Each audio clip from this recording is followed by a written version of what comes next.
নমস্কাৰ মোৰ মৰমৰ ছাত্ৰ ছাত্ৰীসকল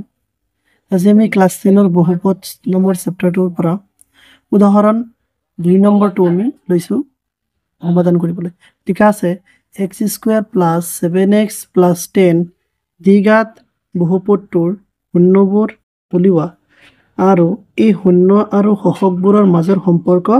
পৰীক্ষা কৰিব লাগে এতিয়া আমি চাওঁ বলা ভিডিঅ'টো ষ্টাৰ্ট কৰি কেনেকৈ কৰিব লাগে প্ৰথমতে আমাৰ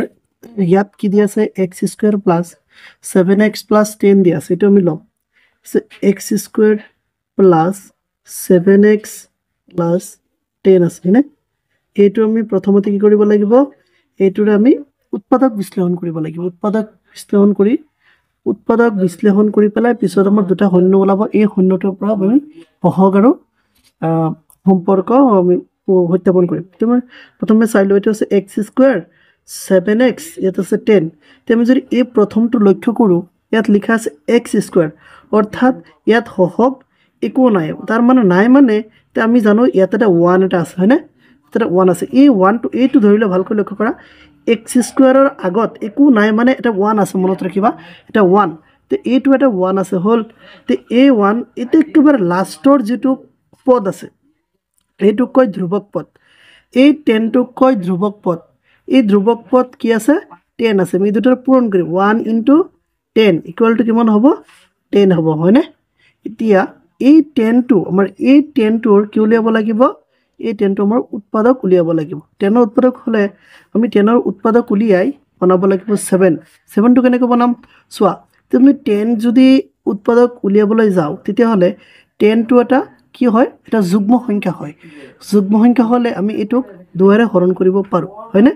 এই 2 10 ৰ মাজত এই যেটো আছে এই 2 টো অৰ্থাৎ এই 2 10 ৰ মাজত কিমান বাৰ যায় 5 বাৰ হয়নে তিয়া এই যদি আমি চাবলৈ যাও কি হ'ব কি হল 2 * 5 হয়নে = 10 হয়নে নাই এই 2 আৰু ইয়াত 2 আৰু 5 আৰু 2 এই দুটা যোগ কৰিলে তা যোগ বিয়োগ কৰিলে আমি এইটো পাও নেকি লক্ষ্য কৰা তে এই 5 আৰু যদি 2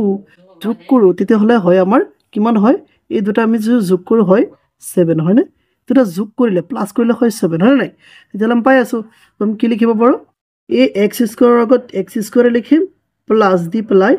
ব্ৰেকেট হয়নে এই 7 টো মন আছে কেনেকৈ 2 আৰু 5 যোগ কৰিলে হয়নে তেমি লিখিম 5 + 2 all into x হয়নে এই x টো কিয় আহিল এই 7 টো হল 5 + 2 অর্থাৎ 7 হল ইয়াত আছে x এটা হল প্লাস ইয়াত আছে 10 দিলো হয়নে এতিয়া ইয়াত আছে x² লিখিলো হল প্লাস এতিয়া এই 5 আৰু এই x 2 আৰু x দুটা আমি কি কৰিম পূৰণ কৰিব লাগিব এই ব্ৰেকেটটো মই ক্লোজ কৰিব লাগিব প্ৰথমে এই ব্ৰেকেটটো ক্লোজ কৰিবলৈ হলে এই x যে আছে ইয়াত এটা এই x ৰ আমি 5 ক পূৰণ কৰিম x দি পেলাই 5 ক পূৰণ কৰিলে হয় 5x আকৌ প্লাস প্লাস হয় এই 2 দি পেলাই x ক পূৰণ কৰিলে কিমান হয় 2x হয় হয়নে প্লাস আছে এটা হ'ব 10 হয়নে নাই 10 হ'ব বুজি পালা এতিয়া এইখিনি যদি আমি কৰিবলৈ যাও ইয়াত আছে x² 5x 2x 10 হয়নে তে এই প্ৰথমে x² আৰু 5x ক আমি কমন লব লাগিব এতিয়া কমনটো লবলৈ হলে ইয়াত আমি কিহেৰে কমন লব পাৰো এটা কথা মনত ৰাখিব ইয়াত আছে x²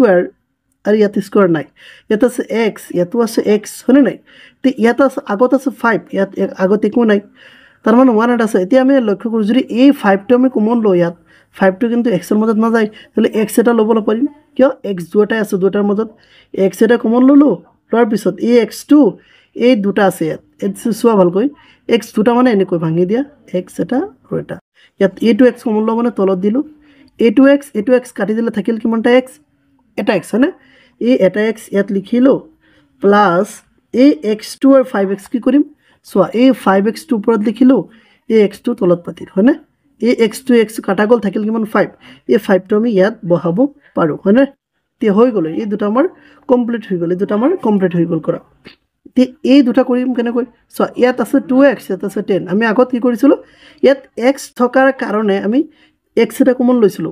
ইয়াত কিন্তু এটাৰ মাজত x আছে আৰু আনটোৰ মাজত x নাই নথকা হলে আমি কি কৰিম এটো এটা যুগ্ম সংখ্যা 10 আৰু এটা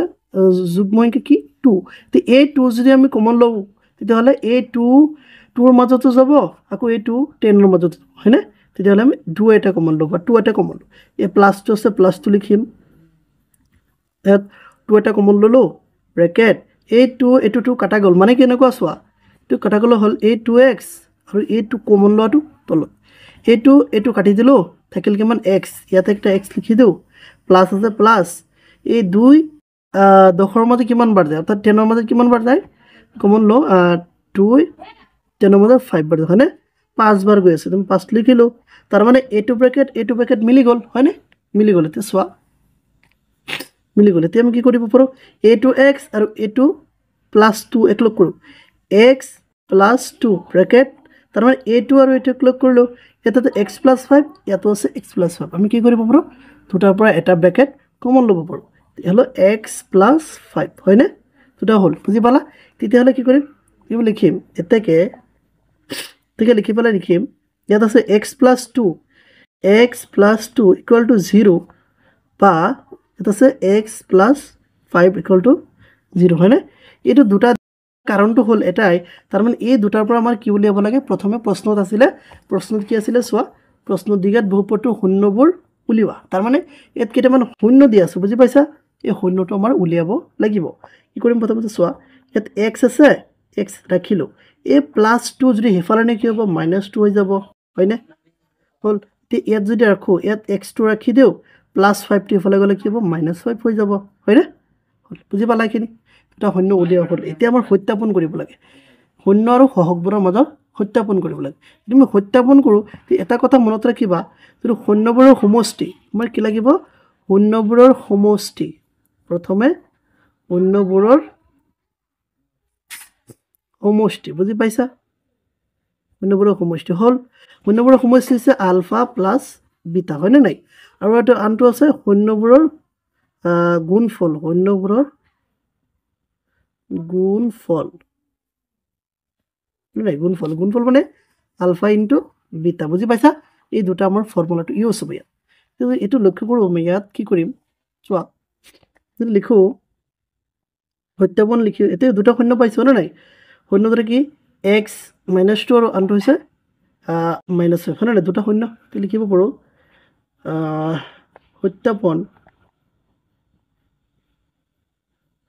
তেমন লিখি পেলাই যদি আমি লিখো শূন্যবোৰৰ সমষ্টি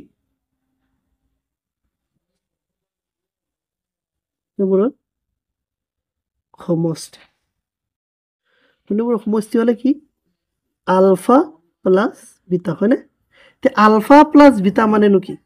তে আলফা প্লাস বিটা মানে হলি থৈ মনত ৰাখিবা এই আলফা হল এটা শূন্য আৰু বিটা হল আন এটা শূন্য মানে এই বহুপদৰ দুটা শূন্য থাকে এটাৰ নাম হল আলফা আৰু আনটোৰ নাম হল বিটা বুজি পাইছা এটা হল আলফা আনটো হল বিটা হল তেতিয়া শূন্যবোৰৰ সমষ্টি উলিয়াবলৈ যাও শূন্যবোৰৰ সমষ্টি হল এটা শূন্য আৰু প্লাস শূন্য এতিয়া এটো উলিয়াবলৈ এটা শূন্য আছে -2 প্লাস আনটো শূন্য কি আছে -5 হয়নে -5 এতিয়া এই দুটা যদি আমি যোগ কৰো এতে -2 আছে প্লাস মানে আছে মাইনাস এটা আছে 5 হয়নে এতিয়া যদি এই দুটা যোগ কৰো কি -7 হয় না নাই এইটো মানে শূন্যবোৰৰ সমষ্টিৰ ফৰ্মুলাটো আছে কি জানা শূন্যবোৰৰ সমষ্টি আৰু এটা ফৰ্মুলা আছে এই ইয়াৰ ফৰ্মুলা প্ৰথম শূন্যবোৰৰ সমষ্টিৰ ফৰ্মুলা আছে -x ৰ হৰক বুজি পাইছা -x ৰ হৰক ডিভাইডেড বাই x² ৰ হৰক হল x² বুজি পাইছা তেতিয়াহ'লে আমি কি লিখো এতিয়া লিখিম -x ৰ হৰক -x ৰ হৰক ডিভাইডেড বাই x² ৰ হৰক বুজি পালা নে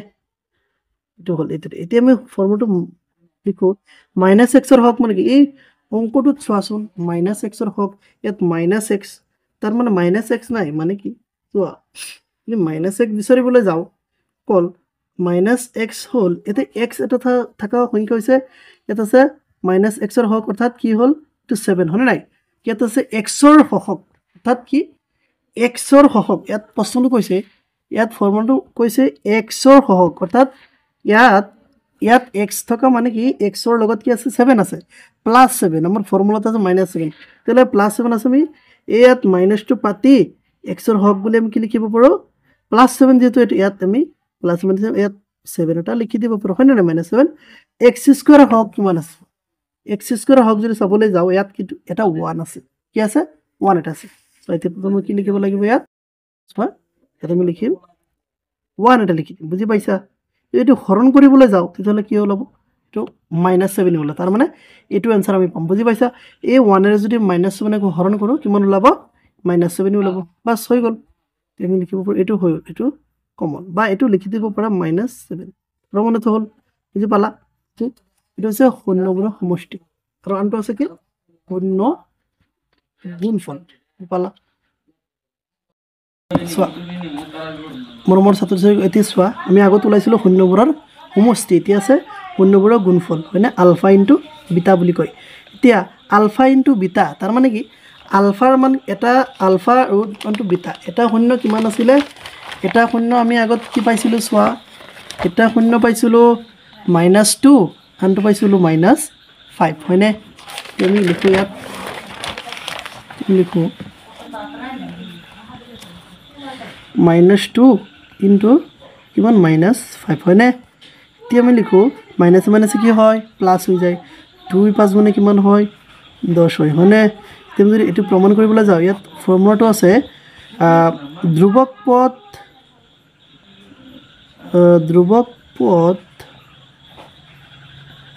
পদ বাই x²